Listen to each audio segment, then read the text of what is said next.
हाँ जी सर, तो हम आज टॉपिक स्टार्ट कर रहे हैं ट्रेड डिस्काउंट और कैश डिस्काउंट के बीच में क्या डिफरेंस है। इसकी पहले बेसिक अंडरस्टैंडिंग हम एग्जांपल के थ्रू करते हैं, ठीक है। लेट से हम कंज्यूमर हैं या फिर एक कंज्यूमर है जिसका नाम है ए। अच्छा सर, इसने डिमांड किया, लेट से इसे 1000 kg राइस चाहिए।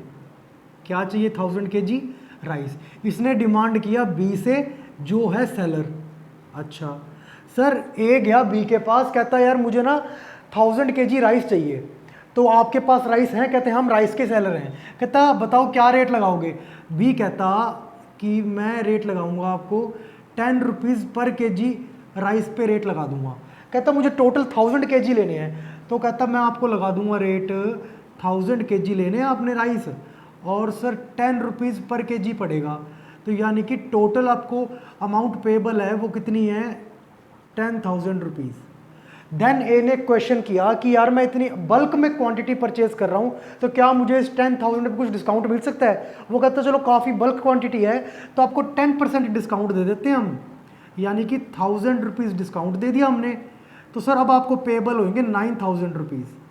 अच्छा, फिर ए ने एक और क्वेश्चन किया कि 9,000 में अगर आपको अभी की अभी इमीडिएट पेमेंट कर दूं तो क्या आप मुझे और एडिशनल डिस्काउंट दोगे? क्योंकि सर मैं आपको अभी पेमेंट कर रहा हूँ। नॉर्मली वैसे कस्टमर अभी पेमेंट नहीं करता, वो कह देता है कुछ दिन का क्रेडिट पीरियड चाहिए। ये कहता है मैं आपको इमीडिएट पेमेंट कर देता हूँ, तो आप मुझे कुछ डिस्काउंट दोगे? कहते चलो ठीक है, अगर आप 9,000 जो पेबल है वो अभी की अभी पेमेंट कर देते हो ना, तो आपको एडिशनल 10% यानी कि 900 रुपीज़ एडिशनल डिस्काउंट मिल जाएगा।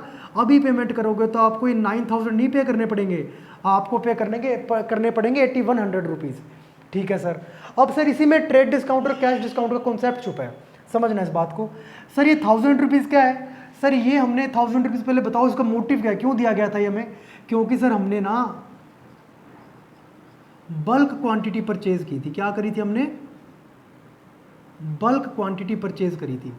अच्छा, क्योंकि हमने बल्क क्वांटिटी परचेज करी तो हमें 1000 रुपीज़ डिस्काउंट मिला। इसको क्या बोलेंगे हम?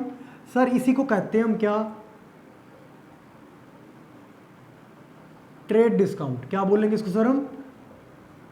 Trade discount. और सर ये भी जो डिस्काउंट मिला था बिल्कुल मिला था, बट इसका मोटिव अलग था। इसका क्या था मोटिव हमारा? इसका ऑब्जेक्टिव था, ये हमें इसलिए दिया गया था क्योंकि हम इमीडिएट पेमेंट कर रहे थे। क्या कर रहे थे हम? इमीडिएट पेमेंट कर रहे थे। अब क्योंकि इमीडिएट पेमेंट कर रहे हैं तो ये एक और डिस्काउंट मिला। इसी को कहते हैं हम क्या? सर इसको हम बोलते हैं कैश डिस्काउंट। क्या बोलते हैं सर इसको हम? Cash discount. अच्छा, अब सर ये हमें बेसिक डिफरेंस पता लग गया कि ट्रेड डिस्काउंट देने का मोटिव होता है बल्क क्वांटिटी परचेज करी है हमने, और कैश डिस्काउंट का मोटिव होता है क्योंकि हमने इमीडिएट पेमेंट करी है। ये फर्स्ट डिफरेंस क्लियर हो गया। अच्छा सर, ट्रेड डिस्काउंट किस अमाउंट पे दिया गया था? 10,000 पे। इसको पता है क्या बोलते हैं हम? सर इसको हम बोलते हैं लिस्ट या फिर कैटलॉग प्राइस। क्या बोलते हैं सर इसको हम? लिस्ट या फिर कैटलॉग प्राइस। और सर ये किस पे दिया गया था कैश डिस्काउंट? 9,000 पे। इसको पता है क्या बोलते हैं हम? सर इसको बोलते हैं हम इनवॉइस प्राइस। क्या बोलते हैं? Invoice price. तो सर एक और कॉन्सेप्ट में हमारा डिफरेंस क्लियर हो गया कि जो ट्रेड डिस्काउंट है वो दिया जाता है हमें लिस्ट या कैटलॉग प्राइस पे, जबकि कैश डिस्काउंट दिया जाता है हमें इनवॉइस प्राइस पे। दो डिफरेंस क्लियर हो गए sir. Sir third and last difference क्या है इसमें कि सर हम जब बुक्स में एंड रिकॉर्ड करेंगे कि जो गुड्स हमने खरीदे हैं उससे बुक्स ऑफ एंट्री में रिकॉर्ड करेंगे तो किस अमाउंट से करेंगे? 10,000 से कि 9,000 से? सिंपल आंसर है इसका, इनवॉइस प्राइस से रिकॉर्ड करेंगे। बुक्स ऑफ एंट्री में जब रिकॉर्ड करते हैं ना इसे, तो हम किस अमाउंट से करते हैं? इनवॉइस प्राइस से। सर बट इनवॉइस प्राइस में अगर करने लगे तो फिर 1,000 रुपये का यूज ही नहीं हुआ। बिल्कुल मैं यही कहना चाह रहा हूँ, क्योंकि हम इनवॉइस प्राइस पे बुक्स में रिकॉर्ड करते हैं गुड्स को, इसीलिए ट्रेड डिस्काउंट ना रिकॉर्ड नहीं किया जाता बुक्स में। ट्रेड डिस्काउंट पूरी बुक्स में कहीं एंट्री नहीं होगी ट्रेड डिस्काउंट को रिकॉर्ड करने की, बट क्योंकि इनवॉइस प्राइस के बाद दिया जाता है क्या? कैश डिस्काउंट, तो ये रिकॉर्ड किया जाएगा बुक्स में। सर यही 3 बेसिक डिफरेंस थे इसके।